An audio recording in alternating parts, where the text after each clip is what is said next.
یہ اعتراف کرنا پڑتا ہے کہ ہاں ڈاکٹر تم صحیح کہتے تھے، میں واقعی ایک بہت مہلک مرض میں مبتلا ہوں. تو اگلا چیلنج شروع ہوتا ہے، اور وہ اگلا چیلنج نقوی صاحب یہ ہوتا ہے ٹریٹمنٹ کا انتخاب. ہمارے ہاں اکثر مریض اپنی مہلک ترین بیماری کے لیے اپنی مرضی کا، اپنی پسند کا، اپنی منشا کا ٹریٹمنٹ پلان اپنانا چاہتے ہیں. ایک آپ کو میں بات بتاؤں، ہم میں سے وہ تمام مریض جو کہ امیر ہوتے ہیں وہ یہ سمجھتے ہیں کہ میں ڈاکٹر شاپنگ کر کے اپنی مرضی کا ڈاکٹر ڈھونڈوں گا جو مجھے ایک بہت برتر مخلوق سمجھے گا اور بیماری کو میرے سامنے ہیچ سمجھے گا، اور مجھے کبھی بھی تنقید کا نشانہ نہیں بنائے گا کہ تمہاری ان عادتوں، ان حرکتوں کی وجہ سے تمہیں یہ مرض لاحق ہے، اور اگر تم نے اپنی یہ حرکتیں، یہ عادتیں اور یہ علتیں ختم نہ کی تو تم اس مرض کے ہاتھوں مر جاؤ گے. وہ چاہتے ہیں کہ ہم خوشامدی ڈاکٹر ڈھونڈیں، اور اکثر لوگوں کو یہ مل جاتا ہے، اور بہت سارے ڈاکٹرز کی پریکٹس ہی تشخیص پہ یا علاج پہ نہیں، مریض کی خوشامد پہ چلتی ہے.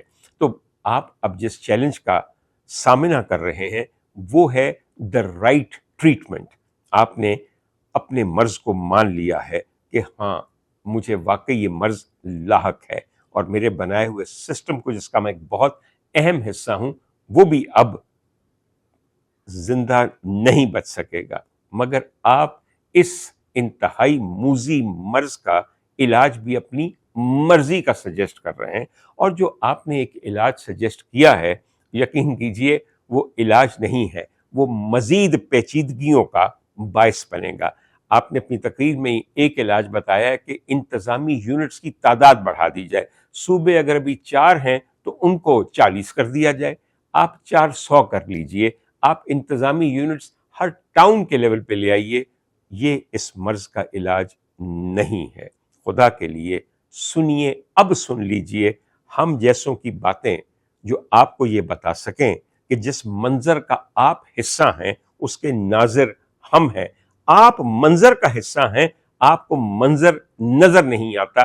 ہم ناظر ہیں، بے کس ہیں، بے بس ہیں، مگر ہمیں منظر کی تمام جزیات اور اس منظر میں جہاں پہ آپ کھڑے ہیں اور جہاں جہاں جو کھڑا ہے وہ سب نظر آتا ہے. تو ایک دفعہ ہماری نظر سے دیکھ کے دیکھیے اور سنیے کہ ہم آپ کو کیا کہنا چاہتے ہیں. سب سے پہلی بات میں آپ کو یہ کہنا چاہتا ہوں کہ if now you are going to choose a treatment plan, choose it well، تاکہ اس علاج کے بعد آپ کو شفا کی امید ہو. ورنہ یقین کیجئے ہمیں کم از کم ابھی شفا کی کوئی امید نظر نہیں آتی. بے شک آپ یہ مان چکے ہیں کہ یہ سسٹم تباہ ہو چکا ہے اور تباہی کا ہی موجب بنے گا. سب سے پہلی بات اس میں treatment plan number 1. Mohsin Naqvi صاحب، سب سے کامیاب ٹریٹمنٹ جو اس وقت ہوگی وہ یہ ہوگی کہ پاکستان کی جمہور کو، عوام کو، ہر پاکستانی کو حق خود ارادیت، اپنا لیڈر، اپنی حکومت، اپنے وزراء خود فیئرلی اینڈ سکوئرلی اپنی مرضی اور خواہش کے مطابق منتخب کرنے کا حق دیجیے. آپ جب جمہوریت میں سے جمہور نکال دیتے ہیں تو یقین کیجئے ایت بچ جاتی ہے، جس کو میں بڑی بڑی بدہیت شکلوں کے الفاظ کی شکل میں آپ کے سامنے پیش کر سکتا ہوں. ہماری جمہوریت ایسی جمہوریت ہے جس میں جمہور کا کوئی تذکرہ ہی نہیں ہے. صرف اس لفظ کے اندر آپ نے یہ چند الفاظ اور چند حرف ڈال دیے ہیں، مگر اس کی روح نکال کے رکھ دی ہے یا مسخ کر دی ہے یا اسے آپ نے بے روح کر دیا ہوا ہے. نقوی صاحب، میں آپ کو یاد دلانا چاہتا ہوں کہ آپ ہمارے پچھلے جنرل الیکشنز میں اس پورے صوبہ پنجاب کے وزیر اعلیٰ تھے. کیا ہم سب لوگ اس بات پہ اب متفق نہیں ہیں، اور کیا ہمیں یہ یقین نہیں ہے کہ اس صوبے میں انتخابات کے دوران ایک پارٹی کو محض 15 یا 17 سیٹیں جائز طریقے سے ملی تھیں، مگر پھر درجنوں اور سیٹوں کے فارم 47 تیار کیے گئے. جن لوگوں نے فارم 47 تیار کیے تھے وہ حکومت پنجاب کے ملازمین تھے، وہی آرو تھے، وہی ٹھپے لگا رہے تھے، وہی 45 کو 47 بنا کے انہیں خلعت فاخرہ اور تاج حکومت پہنا رہے تھے ہر حلقے کے کینڈیڈیٹ کو. اور یہ سارے لوگ جو حکومت پنجاب کے ملازم تھے اور اس وقت الیکشن کی ذمہ داریاں نبھا رہے تھے، یہ کس کے ماتحت تھے؟ The chief executive of the province of Punjab. Who was he? Naqvi صاحب یاد ہے آپ کو کہ 2024 میں اس صوبے کے وزیر اعلیٰ آپ تھے. And you are responsible for the first basic flaw with which this system started. یہ سسٹم کبھی بھی عوام کی امنگوں کا، ہماری امیدوں کا، ہماری خواہشات کا اور ہماری دعاؤں کا حامل نہیں تھا. You constructed a doomed system and you actually created a system, جیسا میں نے پہلے بھی کہا, which was destined for the worst destruction possible. خواتین و حضرات، میں آپ کے ساتھ، اگر آپ سمجھتے ہیں کہ میں غلط کہہ رہا ہوں، میں صرف صوبہ پنجاب کا ذکر کر رہا ہوں کہ آج میں مخاطب ہوں نقوی صاحب کے ساتھ. میرے خیال میں پاکستان کے طول و عرض میں جس قسم کا الیکشن کریٹ کیا گیا اور جس قسم کی پھر اسمبلیاں اس کے بعد مارز وجود میں آئیں، میں بتانے کی کوئی ضرورت نہیں ہے. میرے خیال میں 3.5 سال میں کوئی دن ایسا جاتا ہوگا کہ ہمارے تجزیہ کار، تبصرہ نگار، ہمارے مختلف ویلاگرز، ہمارے مختلف براڈ کاسٹرز بار بار یہ یاد نہیں کرواتے. ان کی کیا بات کیجیے، اب تو وہ سارا دن اپنی آواز کو واشگاف انداز میں استعمال کر کے تانے دیتے ہیں اپنے حلیفوں کو کہ تم تو 47 فارم کی پیداوار ہو، تمہیں تو مینڈیٹ خیرات میں ملا ہے، تم کس قابل ہو، تم تو اللیجیٹمیٹ ہو. یہ اور بات ہے کہ تمہاری اللیجیٹمیسی کو ہمارے جکڑ بند کٹکے جفی نے کامیاب بنایا ہوا ہے، اسے لیجیٹمیٹ کیا ہوا ہے. واہ. خواتین حضرات، پھر سے آتے ہیں نقوی صاحب کی طرف. نقوی صاحب، آپ جب یہ پوری کی پوری اکنامک فورم کے اندر تقریر کر رہے تھے تو مجھے بالکل آپ اس قاتل کی طرح، میں یہ نہیں کہہ رہا کہ آپ قاتل ہیں، لیکن اس قاتل کی طرح لگے کہ جو ابھی ایک تازہ بندے کو مار کے اس میں خون سے لتھڑی ہوئی لاش کو سامنے رکھ کے خون آلود خنجر ہاتھ میں پکڑ کے کھڑا ہے اور کہہ رہا ہے ارے یہ تو مر گیا، اب یہ نہیں جی سکتا، اس کا تو اتنا خون بہ گیا کہ یہ مر گیا. نقوی صاحب، ہمیں نظر آ رہا ہے یہ مر گیا، ہمیں نظر آ رہا ہے کہ اسے کس نے مارا، ہمیں یہ بھی نظر آ رہا ہے کہ خنجر کس کے ہاتھ میں ہے، ہمیں یہ بھی نظر آ رہا ہے کہ خنجر سے ابھی بھی گرم تازہ خون کیوں ٹپک رہا ہے. ہمیں بتانے کی ضرورت نہیں ہے، بتانے کی ضرورت آپ کو ہے. میں نے پہلی بات آپ کو یہ بتا دی کہ سب سے پہلے آپ کو واقعتاً فیئر الیکشنز کی طرف جانا ہے تاکہ آپ ایک ایسی حکومت کو منتخب کروانے میں اعانت کر سکیں جو ہماری امنگوں کی آئینہ دار ہو، ہماری انتخابی خواہش کے عین مطابق ہو. اور اس سلسلے میں مجھے آپ کو بتانا ہے کہ سب سے پہلے یونٹس بنانے کی ضرورت نہیں ہے، آپ کو اپنے الیکشن کمیشن آف پاکستان کو غیر جانبدار کرنے کی ضرورت ہے. وہاں اس قسم کے چیف الیکشن کمشنر نہ بٹھائیے کہ جنہیں دھاندلی کا باپ کہا جائے اور تاریخ جنہیں کبھی معاف نہ کر سکے. میں آپ کو ایک عرض کروں کہ ابھی آپ نے پورے کا پورا انتخابی ڈرامہ رچایا ہوا ہے آزاد جموں اینڈ کشمیر میں، جس کی انٹیگریٹی کے اوپر کسی ایک ووٹر کو بھی یقین نہیں ہے، حتیٰ کہ ان پارٹیوں کو یقین نہیں ہے جنہوں نے اپنے کینڈیڈیٹس کھڑے کیے ہوئے ہیں اور جو وزارت عظمیٰ آزاد جموں اینڈ کشمیر کے لیے ایک لڑائی لڑ رہے ہیں. آپ کے ہوں الیکشن کمیشن جس قدر سلیکٹو ہے، اور آپ کے دور میں خاص طور پہ اس کے ٹرائیبیونل جس قدر، اپیلیٹ ٹرائیبیونل جس قدر ہیلپ لیس ہیں، میرے خیال میں اس کی مثال دنیا کے کسی الیکٹورل پروسیس کے اندر نہیں ملے گی. میں آپ کو ایک سمپل سی بات بتاؤں، آپ کو اس وقت جو الیکشن آپ کروا رہے ہیں، کون سی ایسی بے ضابطگی ہے جو اس میں نہیں ہو رہی، اور چپ کر کے بیٹھا ہوا ہے اے جے کے کا الیکشن کمیشن یا کوئی بھی اور. آپ نے این آن دا ایو of the Mirpur elections Punjab حکومت کے ایک تحفے کو آزاد جموں اینڈ کشمیر بھیجا. آپ ان کو جانتے ہو کہ 10 بسوں کا میں ذکر کر رہا ہوں، وہ 10 بسیں سیاسی اور انتخابی رشوت کی بدترین شکل ہے اور ضابطۂ انتخابات کے بالکل منافی ہیں، مگر مجال ہے کسی نے ایک انگلی اٹھائی ہو؟ نہیں اٹھائی۔ اور اس کے بعد اگلا میں آپ کو پوائنٹ کیا بتاؤں، ایک یہ مان جائیے، آپ کے ہاں جب کسی کو آؤسٹر کر دیا جاتا ہے، جب ایک پاپولر لیڈر کو علیحدہ کر دیا جاتا ہے اور اس کے مائنس ایک سسٹم کو لایا جاتا ہے، تو اس لیڈر کا قد کاٹ بہت بڑھ جاتا ہے، because he doesn't become a party to this disastrous situation. وہ پھر آپ کو مسایہ لگتا ہے، وہ مسائل کا حل لگتا ہے۔ تو آپ اپنے ماتوبین کو دراصل مسیحا بنا دیتے ہیں اور مسائل کا حل بنا دیتے ہیں۔ Do not repeat this mistake again. آئیے میں آپ کو اگلی بات بتاؤں۔ نقوی صاحب، آپ اپنی تقریر میں فرما رہے تھے کہ ابھی یہی سسٹم، یہی حکومت چلے گی۔ اس کا مطلب یہ ہے کہ وہ بیماری ابھی چلنے دی جائے گی جو ہم سب کو لاحق ہے۔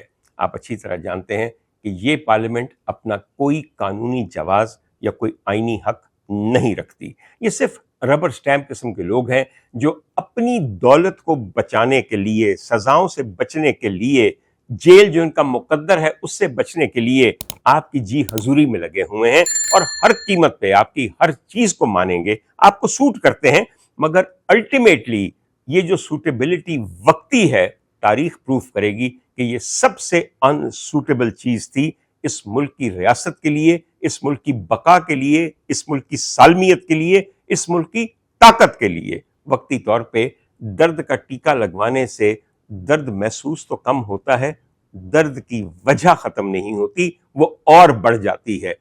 نشے کے ٹیکے جو خوشامدی لگاتے ہیں آپ کو طاقت کے نشے میں تو مبتلا کر سکتے ہیں، مگر آپ کو صحت مند نہیں کر سکتے۔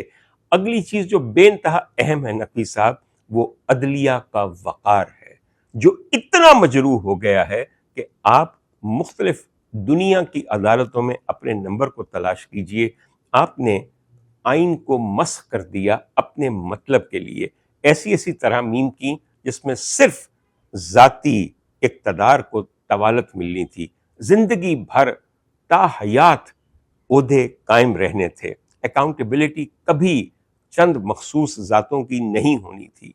اکاؤنٹیبلٹی سے جو ڈرا ہے، کیا وقت نے اور حشر نے اس کی اکاؤنٹیبلٹی نہیں کی؟ آپ نہ جانے اللہ کے نظام سے لڑنا چاہتے ہیں؟ یہ جو پوری دنیا کا ایک کھیل تماشا ہے، یہ ایک یوم حساب پہ ختم ہونا ہے، یوم حساب پہ، اور اس یوم حساب کا نام آپ نے حشر یا روز قیامت رکھا ہوا ہے۔ تو ہم جس طرف جا رہے ہیں، جو قدرت کا نظام ہے، وہ ایک میزان کی طرف لے جا رہا ہے، جہاں پہ اللہ تعالیٰ اور اس کے معاون فرشتے آپ کو یہ بتائیں گے کہ آپ نے کیا کیا، اچھا کیا، برا کیا۔ جب ان کو تولا گیا تو پھر کل میزان کیا آیا۔ تو جو شخص سمجھتا ہے کہ دنیا میں ایسا نظام نہیں ہونا چاہیے، وہ تو نظام الہی سے ٹکر لے رہا ہے، اور جو کوئی تاریخ میں اس نظام سے ٹکرایا ہے، پھر اس نظام کے بنانے والی ذات نے جو اس کا حال کیا ہے، آپ اسے سوچ کے کبھی کبھی ڈر جایا کیجئے۔ اس وقت آپ کو کسی کا خوف نہیں ہے، میں سمجھتا ہوں، اور ہم لوگ کون ہیں؟ ہم تو آپ کے خوف میں مبتلا زندگی کی ہر سانس کو یوں گزارتے ہیں کہ پتہ نہیں کس وقت پکڑ ہو جائے اور آپ کے ذیلی اداروں کے غنڈے ہمیں گھروں سے اٹھانے کے لیے آ جائیں، ہمارے دروازے توڑ کے، ہماری دیواریں پھلانگ کے، ہمارے گھر والوں کو مجروح و مضروب کر کے۔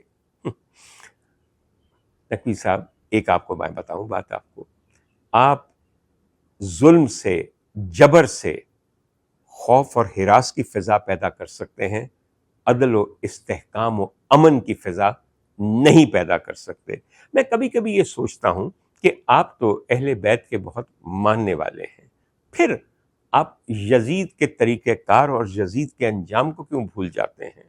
مجھے پتہ چلا ہے کہ آپ نے بیبیاں پاک دامن کے مزار کی تعمیر اور اس کو رینوویٹ کروانے میں بڑا ایک کردار ادا کیا ہے بحیثیت وزیر اعلیٰ پنجاب، اور اس کے بعد آپ کی جو اب وزارت ہے، مگر کبھی آپ نے سوچا کہ آپ سے پوچھ تاچھ ایک مزار کی تعمیرات کے بارے میں نہیں ہوگی؟ آپ سے پوچھ ہوگی یوم حشر کہ تم نے درس حسینی کو یاد رکھا، اس سے کیا سیکھا، اور کیا زندگی میں تم عملی طور پہ درس حسینی پہ عمل پیرا نظر آئے یا نہیں نظر آئے۔ میں عدالتوں کا ذکر کر رہا ہوں، یہ آئینی عدالت کا بنا دینا، اس نے ہمارے سپریم کورٹ کو، جو ہماری بہترین ایپیکس کورٹ تھی، اس کو ایک سول کورٹ، ایک سیشن کورٹ سے بھی زیادہ کم کر دیا ہے اپنی جوڈیشل پوزیشن میں۔ آپ کے خیال میں اب کسی کو ہمارے تمام فاضل ججز کے اوپر یقین ہے کہ یہ انصاف کے مطابق فیصلہ کر سکتے ہیں؟ کبھی بھی نہیں۔ جو ترامیم کی گئیں ان کے نتیجے میں ججز کے، عدلیہ کے، عدالتوں کے صرف ہاتھ نہیں کاٹ دیے گئے، ان کے پاؤں بھی کاٹ دیے گئے ہیں۔ They do not have a legal foot to stand on, and absolutely they do not have the power to ever make a decision or pass an order based on the basic principles of justice۔ ہماری عدلیہ اب ایک ایسی عدلیہ ہے جس کے پاس تمام مراعات ہیں، صرف ایک اختیار نہیں ہے، اور وہ ہے انصاف کرنے کا۔ آپ تو جانتے ہیں ہمارے سارے ججز کے لیے بیش قیمت BMW خریدی گئی ہیں، اور اس کے علاوہ تنخواہوں میں اضافہ، مراعات میں اضافہ کیا گیا ہے۔ تمام مراعات، تمام گاڑیاں، تمام گھر، ہر اور چیز جو ہے وہ ایک جج کے لیے ایک گالی ہے۔ اس کے پاس صرف ایک سرخرو ہونے کا طریقہ ہوتا ہے، اور وہ اس کے ہاتھ کا قلم ہوتا ہے جو انصاف پہ مبنی فیصلے لکھ کے خدا کی زمین میں فساد کو ختم کرتا ہے، مجرموں کو سزا دلاتا ہے، معصومین کو رہائی دلاتا ہے۔ اگر یہی اختیار نہیں ہے تو ایسا جج پھر جج نہیں ہے، اعلی کار ہو سکتا ہے، آپ کا ملازم ہو سکتا ہے، آپ کا چمچہ ہو سکتا ہے، مگر اور کچھ نہیں ہو سکتا۔ So kindly restore the dignity and the independence and the power of the judiciary of this particular country۔ دیکھیے نقوی صاحب، آپ کو میری باتیں بری لگ رہی ہوں گی، مگر بری باتیں ہیں تو آپ نے اسٹیٹ کے ایک اور رکن یعنی کہ میڈیا کو بالکل تباہ و برباد کر دیا۔ ابھی کچھ دن پہلے ایک بہت سینئر صحافی ہیں جو اسلام آباد میں کام کرتے ہیں، انہوں نے ایک پریس کانفرنس میں تقریباً 15 ایسے ٹیلی ویژن براڈ کاسٹرز اور کومنٹیٹرز کو کی ایک فہرست آپ کے سامنے بتائی، جنہیں آپ نے پچھلے 3.5 سال میں آف ایئر کر دیا ہے، ان کی نوکریاں چھین لی ہیں، انہیں ٹیلی ویژن پہ آنے کا اب کوئی حق یا اختیار نہیں دیا جاتا۔ بہت سے نام ہیں، ہم نے تو یہاں پہ جرنلسٹ کی جانیں بھی لے لی ہیں، ان کی مسخ شدہ لاشوں کو یہاں ان کی ماؤں نے وصول بھی کیا ہے۔ ان سب چیزوں کا بھی حساب ہوگا۔ آج آپ کے وہ لوگ جو منظور نظر ہیں، وہ ٹیلی ویژن پہ بیٹھ کے تجزیے دیتے ہیں، آپ کی باتوں کو بہت زیادہ سراہتے ہیں، مگر انہوں نے اپنی عزت اور اس ملک کی صحافتی عزت کا جو حال کیا ہے، اس نے پھر ٹاؤٹ صحافی، گودی میڈیا، لیگسی میڈیا، چمچہ اور نہ جانے اور کیا کیا بھلے نام اپنے لیے کوائن کروا لیے ہیں۔ یقین کریں جب وہ سیدھا منہ کر کے ہر غلط کو صحیح ثابت کرنے کی کوشش کرتے ہیں تو کوئی انہیں نہیں دیکھتا۔ آپ کے جتنے بڑے چینلز ہیں، بیکاز ان کا اربوں کا بزنس ہے، ظاہر وہ آپ کے اشاروں پہ ناچیں گے۔ جب میڈیا انڈیپینڈنٹ نہیں ہوتا تو پھر آپ کو صحیح بتانے والا، آپ کو تنقید کے ذریعے صحیح کرنے والا، گائیڈ کرنے والا کوئی ادارہ نہیں رہتا، کیونکہ بیوروکریسی تو کبھی ایسے کرے گی ہی نہیں۔ خواتین و حضرات اور نقوی صاحب، جس ملک میں صحافت کا جنازہ اٹھ جائے، اور وہ بھی ایسی حالت میں کہ صحافت کے جنازے کو کفن بھی نصیب نہ ہو اور اسے کسی گڑھے میں پھینک دیا جائے، وہاں پہ دراصل بہت ساری اور چیزوں کا بھی جنازہ اسی طرح اٹھ جاتا ہے اور نہ جانے کسی گڑھے میں دفن ہو جاتا ہے۔ سو کائنڈلی آپ نے نہ صرف صحافت کو بلکہ ٹیلی ویژن کو اور اخبار کو بند کیا، آپ نے جو ڈیجیٹل سائبر سپیس ہے اس کو کنٹرول کرنے کی کتنی کوششیں کی ہیں، اور مستقل ادارے ایسے بنا دیے ہیں جو صرف سائبر کرائم کو کرب کرنے کی آڑ میں سائبر کرائم پہ وہ آوازیں جو وائسز آف ڈسینٹ ہیں، جو دراصل آپ کی اور اس ملک کی خیر خواہ ہیں، ان کو دبانے کے لیے کیسے کیسے کام کیے ہیں۔ میں نقوی صاحب آپ کو ذاتی طور پہ ایک بات بتانا چاہتا ہوں، اللہ کرے کہ میری یہ بات آپ تک پہنچے۔ مجھے جب NCCIA والوں نے اٹھایا ہے اور میں نے ان کو کہا کہ آپ نے یہ مقدمہ من گھڑت بنایا ہے، جھوٹا بنایا ہے، اٹ سٹنکس، تو ان کا یہ تھا کہ فکر نہ کر، اسی عید کی بہتر مقدمہ بناواں گے۔ میں نے ایک دن پوچھ لیا وہاں پہ، اور یہ میں بات کر رہا ہوں 8B گلبرگ 2 لاہور کی، فرسٹ فلور پہ مجھے وہ کمرہ یاد ہے، جب چاہیں مجھ سے حلفن قسمن مجھ سے یہ گواہی لے لیجیے گا کہ وہاں کون کون موجود تھا اور کیا بات ہوئی۔ وہاں ظاہر ہے کہ آپ کے سب آرڈینیٹس بیٹھے ہوئے تھے، تو مجھے کہنے لگے تو کہنا نا سی مقدمہ جھوٹا بنانے ہیں، فکر نہ کر، اس دفعہ ہم نے تیاری کی ہوئی ہے۔ نقوی صاحب سنیے گا غور سے، انہوں نے کہا تیاری ہم نے وہ کی ہوئی ہے کہ تمہیں ہم توہین رسالت کے مقدمے میں پکڑیں گے، اساں کڑی بھی تیار کیتی ہوئی ہے جیڑی تیرے خلاف شکایت کرے گی۔ میں کہا اچھا کی شکایت کرے گی؟ انہوں نے کہا شکایت یہ ہوگی کہ اس نے ایک نیاز کے بارے میں یہ کہا ہے کہ اس نیاز کو اس طرح اشتہار لگا کے دنیا کے سامنے نہ پیش کریں، یہ اللہ اور آپ کے درمیان کا معاملہ ہے کہ آپ اس کے نام پہ کیا دیتے ہیں، اس کا دکھاوا نہیں ہونا چاہیے۔ میں نے کہا تو اس میں کیا غلط ہے؟ کہنے کہ دساں گا تینوں کی غلط ہے، اے غلط ہے کہ ساڈا وزیر جڑا ہے وہ اہل تشیع ہے، جدوں انہوں پتہ چلے گا کہ ایک بندہ امام علی مقام سید الشہداء جناب حضرت امام حسین کے نام پہ دی ہوئی نیاز کے بارے میں یہ کہتا ہے کہ اس کا دکھاوا نہ کرو، تے پھر دیکھیں تیرے تے جہو جہاں مقدمہ بنتا ہے۔ نقوی صاحب، جن لوگوں کو آپ مانتے ہیں، اب لوگ ان کا نام استعمال کر کے ہم جیسوں کو خوف زدہ کرتے ہیں، ہمیں یہ بتاتے ہیں کہ تمہاری زندگی کا خاتمہ ہم اس کے ذریعے کریں گے، تمہیں توہین مذہب، توہین اہل بیت کے سلسلے میں پکڑا جائے گا، اور تمہارا کوئی نجات دہندہ نہیں ہوگا۔ اور یہ نقوی صاحب پتہ ہے مجھے کب کہا گیا؟ تب کہا گیا کہ جب میں نے یہ کہا کہ آپ اپنے وزیر سے میرے بارے میں پوچھئے، میرے اور ان کے کچھ مشترکہ دوست ہیں، ان سے گواہی لیجئے کہ کیا میں ملک دشمن ہوں، کیا میں معاشرے میں انتشار یا اضطراب پھیلانا چاہتا ہوں۔ میں نے یہ بھی کہا کہ نقوی صاحب کی بیگم صاحبہ ایک ڈاکٹر ہیں، ان سے پوچھئے، وہ شعبہ طب میں میری شہرت کے بارے میں پتہ کر کے دیکھیں۔ اس کے بعد جو کچھ ان کے اہل خانہ کے بارے میں کہا گیا اور جو گالیاں استعمال کی گئیں وہ ایک الگ داستان ہے، ان تمام دوستوں کے بارے میں جو کچھ کہا گیا وہ ایک علیحدہ داستان ہے، اور میں اس سلسلے میں نام لے کے آپ کے اور اپنے مشترکہ جانکاروں کا بتا سکتا ہوں، اور ان سے آپ گواہی لے لیجئے کہ جب وہ میری خاطر فون کرتے تھے کہ تم نے اسے کیوں پکڑا ہوا ہے، تو آگے سے وہ جو میرا پکڑنے والا خبیث و ملعون و مطعون تھا، اسے کبھی فون اٹھانے کی زحمت گوارا نہیں کرنی پڑی۔ ہاں، میرے سامنے یہ کہتا تھا جدوں نقوی نو پتہ لگا کہ تو اہل بیت دے اتے کچھ کیا ہے تے پھر دیکھیں وہ تیرے متعلق کی حکم دیندا، عید کی تے اساں پھڑیا ہے، اگلی واری تینوں CCD والے پھڑن گے، اور ادھا انجام تینوں پتہ ہے۔ نقوی صاحب یقین کیجئے ایک دن وہ آئے گا جب کہیں نہ کہیں آپ سے یہ پوچھ ہوگی کہ بھیا تمہارے نام لے لے کر غریب اور بے کس مسلمانوں کو، جن کی زندگیاں اہل بیت اطہار پہ قربان تھیں، اپنے سرکار پہ قربان تھیں، ان کو کیسا کیسا ڈرایا گیا، تم نے اس سلسلے کا سدے باب کیسے کیا، اور اگر تب نہیں کیا تو آؤ اب اس کا حساب دو۔ میں آج بھی آپ کو یہ کہتا ہوں اور بار بار کہتا ہوں کہ اگر میری بات غلط نکلی، اگر یہ الزامات غلط نکلے، تو میں خود آپ کے پاس آ جاؤں گا کہ یہ لیجئے، یہ میرے ہاتھ ہے، کئی دفعہ ہتھکڑی لگ چکی، یہ میری گردن ہے، کئی دفعہ اس میں توق پہنا دیا گیا، یہ میرے پاؤں ہیں، یہاں کڑیاں ڈال دیجئے اور مجھے بھی عبرت کا نشان بنا دیجئے۔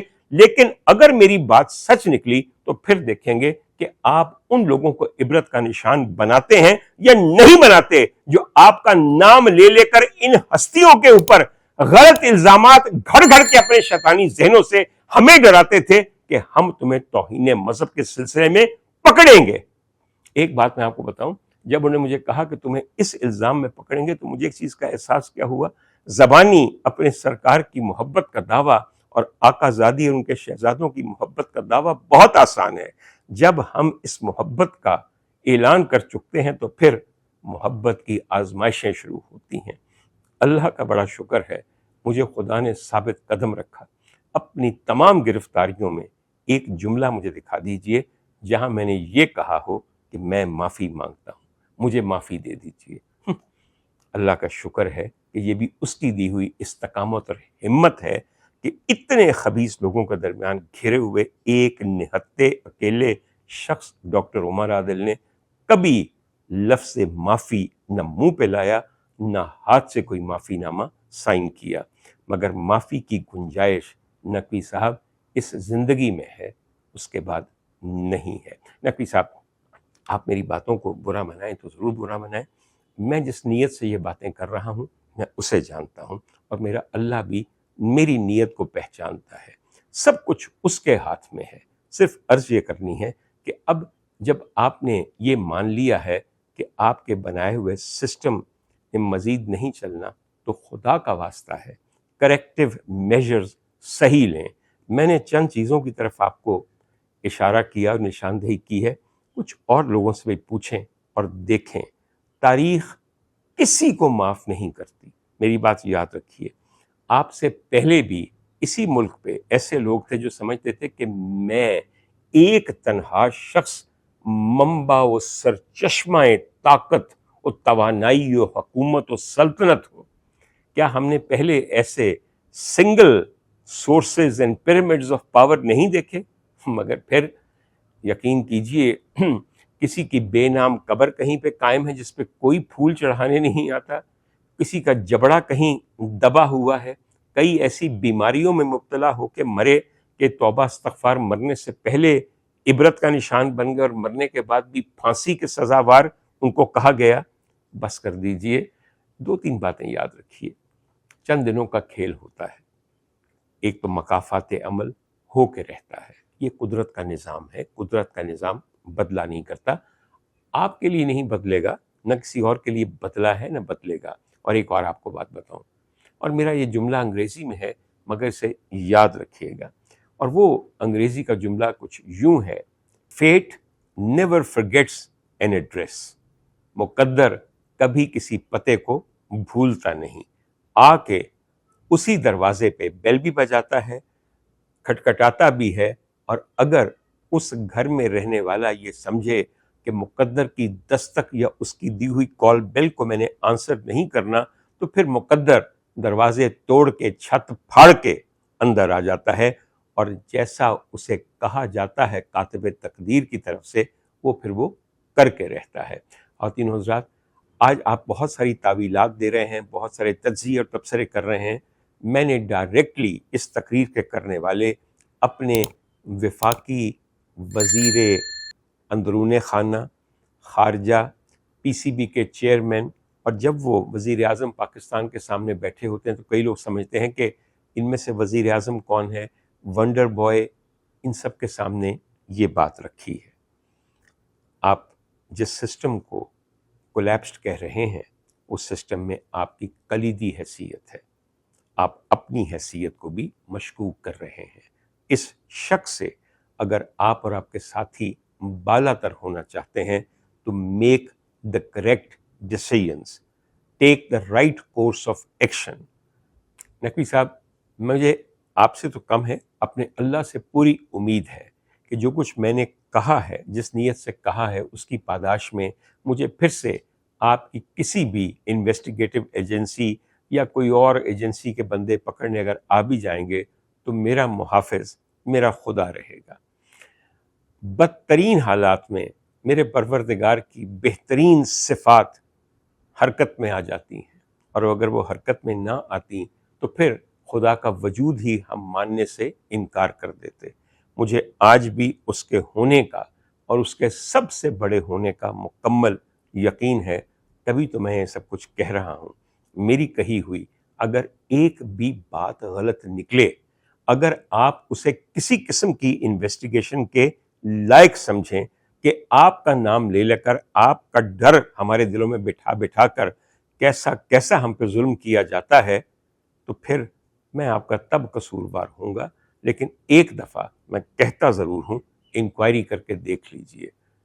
نقوی صاحب، آپ جو مرضی کہتے رہیں، جو مرضی سمجھتے رہیں، تاریخ اور یہ ملک آپ کو وہی سمجھے گا جو اصل آپ ہیں، اور اگر اس اصل کو بدلنا چاہتے ہیں تو یہ موقع آپ کے پاس ہے، اسے گوائیے مت۔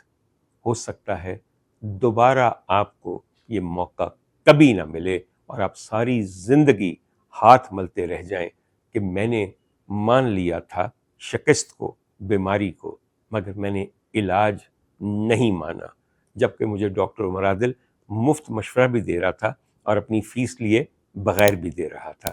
ویسے آپ چاہیں تو مجھے میری فیس واپس بھجوا دیجئے اور وہ لاکھوں روپے بھی واپس بھجوا دیجئے جو آپ کے تحقیقاتی اداروں کے مختلف اہلکاروں نے میرے یہاں انگوٹھا رکھ کے میرے گھر والوں سے لیے ہوئے ہیں۔ بات تو آپ سمجھ گئے ہوں گے، اب دیکھتے ہیں کہ اس پہ آپ عمل کیا کرتے ہیں، اور اگر نہیں کرتے تو میں نے تو اپنا یہ حساب کسی اور عدالت میں ایک اور درخواست دے کر آپ کے نام مدعی بننا ہے۔ انشاءاللہ تعالی۔ بہت مہربانی۔